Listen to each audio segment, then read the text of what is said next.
એમના ઉજ્જવલ ભવિષ્ય માટે ખૂબ ખૂબ શુભેચ્છાઓ આપું છું. એમના પરિવારજનોને પણ શુભેચ્છાઓ આપું છું.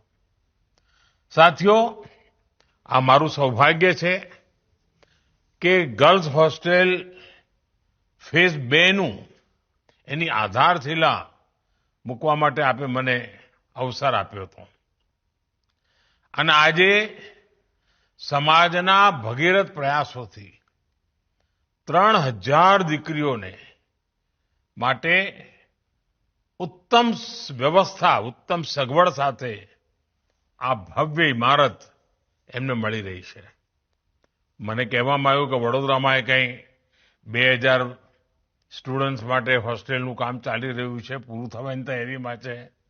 સુરત, રાજકોટ, મહેસાણા, એમાં પણ આ પ્રકારના એજ્યુકેશનના, લર્નિંગના, ટ્રેનિંગના એવા અનેક સેન્ટર્સ બનાવવામાં આવી રહ્યા છે.